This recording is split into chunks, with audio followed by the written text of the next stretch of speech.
ゆっくり海外鉄チャンネルへようこそ。このチャンネルではアジアを中心に世界の鉄道を紹介しているよ。我々が今いるのは中国広西チワン族自治区の南寧だ。前回、ベトナムのハノイから国際列車に乗ってきたんだよね。そうだな。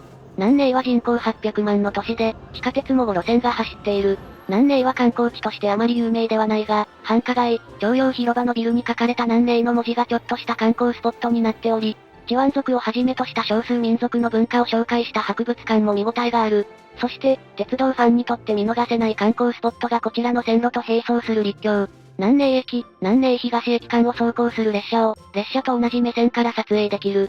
中国鉄路の線路は基本的に高い壁でガードされているので、横から列車を撮れる撮り鉄スポットは貴重なんだぜ。そもそも、中国の列車って撮影して大丈夫なの？軍用列車などの特殊な例を除いて基本的に問題はないとされているな。近年では中国人の鉄道ファンが若い世代を中心に急増しており、レアな列車が通る際は撮影地が大混雑することもあるんだぜ。撮影地が限られている分、撮り鉄が集中するんだね。南寧の撮影地にも現地の鉄道ファンが書いたと思われる落書きがあったぜ。ここはどんな列車が来るのかな？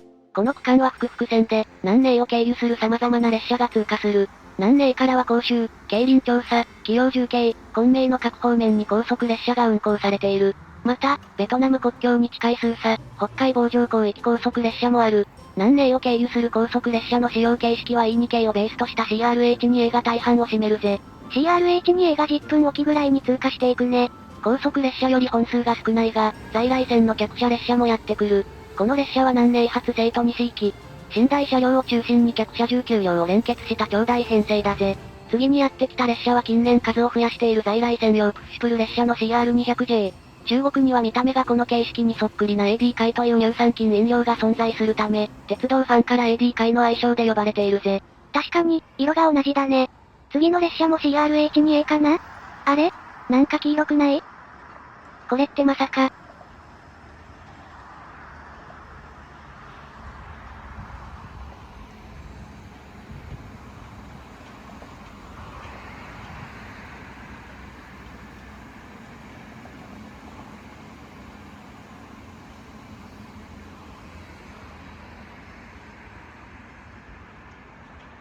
なんと、中国版のドクターイエローに遭遇してしまったぜ。それってとんでもない偶然なんじゃないの？そうだぜ。ウプ主は中国で何度も撮り鉄、乗り鉄をしているが、もちろん遭遇したのは初めてだ。そもそも、ドクターイエローは中国にもいたんだね。この車両は高速総合検測列車といい、高速鉄道の線路、架線、信号システムの検測を目的とした車両だ。東海道新幹線のドクターイエローに相当する検測用高速車両で、中国語での愛称、ホアン・イーションはそのままドクターイエローという意味だ。車体のカラーはおそらく日本のドクターイエローを参考にしているのだと思う。中国の一般メディアでも神秘的なレア車両としてたびたび話題になっているようだぜ。この車両は E2 系とは違う顔つきだけど、日本のドクターイエローのように既存の形式から派生した車両なのかな？今回遭遇したドクターイエローは CRH380AJ という形式だ。E2 系をベースに開発された CRH380A の派生型である。CRH380A は500系新幹線を思わせる鋭いライトやシルバーの車体が特徴の鋼鉄車両だ。営業最高速度は310キロで、高地や寒冷地を除く中国全土の高速線で運行されている。CRH380A には、基本型8両編成の他26両編成の CRH380AL などの種類がある。CRH380A は327編成、CRH380AL は113編成製造されており、中国の高速鉄道ではよく見かける形式だ。合計400編成以上とはとんでもない製造数だね。今回遭遇した2808編成は2019年に通常の CRH380A から改造された編成だそうだ。屋根上の設備は改造前と変わらないが、一部車両は窓割りも変わっているように見える。塗装は本家ドクターイエローに比べるとやや濃い黄色で、パンタグラフ遮音板も黄色で塗られているという違いがあるぜ。微妙に違うところもあるんだね。CRH380AJ には新造された編成もあり、合計5編成が存在するらしいぜ。ドクターイエローが5編成って、意外と数が多いんだね。今や中国の高速鉄道網の総延長は 4.8 万キロにも達し、新幹線の16倍程度の距離がある。そのため、検測車もかなりの数が存在し、今回遭遇した CRH380AJ の他にも、ペンドリーのベースの CRH5J、ICE3 ベースの CRH380BJ、復興号ベースの CR400AFJ、BFJ などが存在するぜ。形式名の J が検測車を意味しているのかな？そうだな。J はおそらく、検測の中国語読みジエンツァーの頭文字だろう。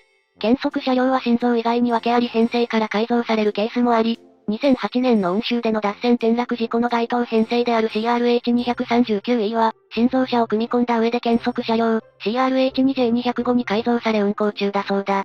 E2 系顔のドクターイエローも存在するということだね。ドクターイエローを見送ってから南寧東駅に移動した。これから高速鉄道に乗って甲州まで移動するぜ。南寧東は13面30線の巨大ターミナル駅で、ホームの上の階に位置する待合室は広大だ。長距離列車が5分に1本程度のペースで発車しており、巨大な電光掲示板には中国全土の行き先が並ぶ。挨拶を通ってホームに降りていく。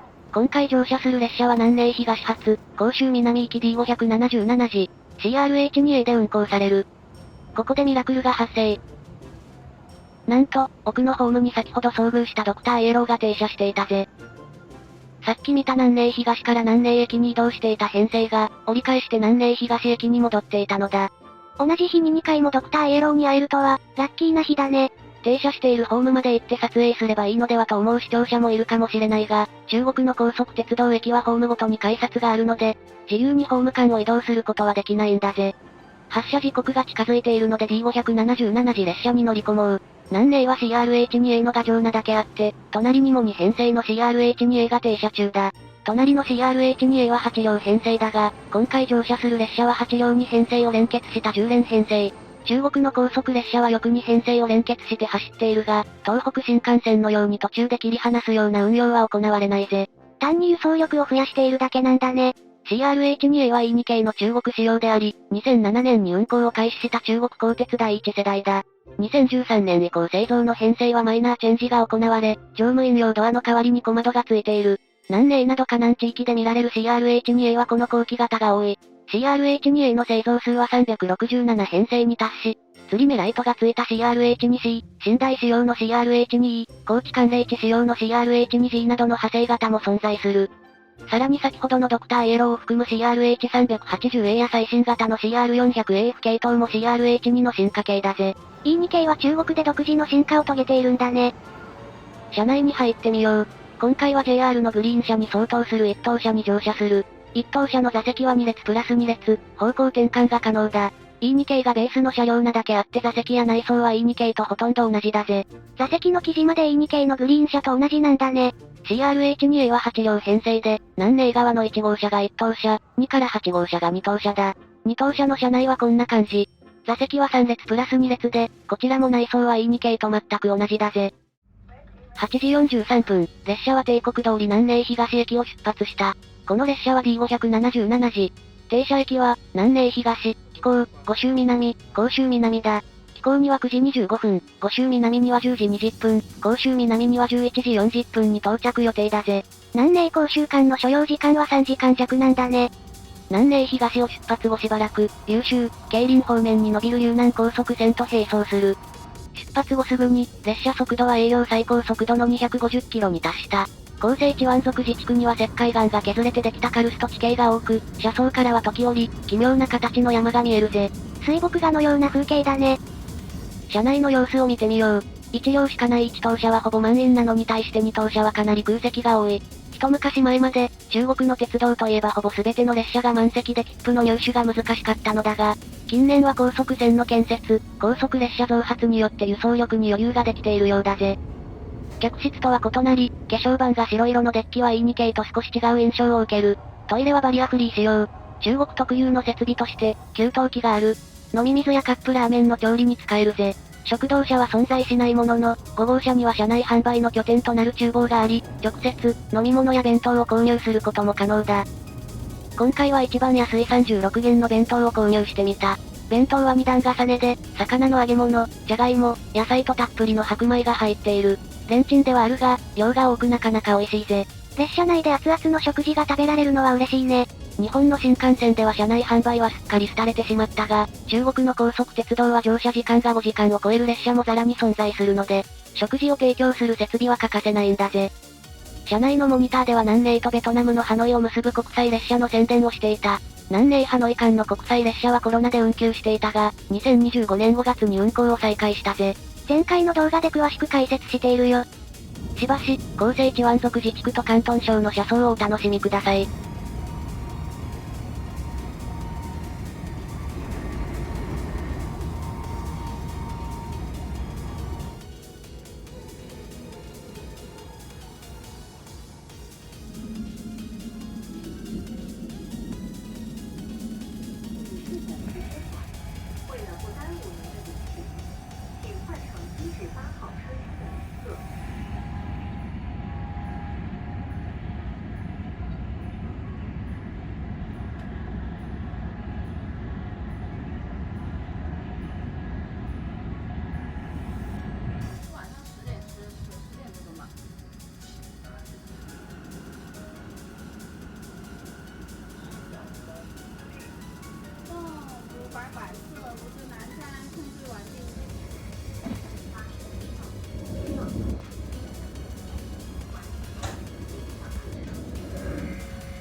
南寧を出発してから3時間弱、列車は終点の甲州南駅に到着した。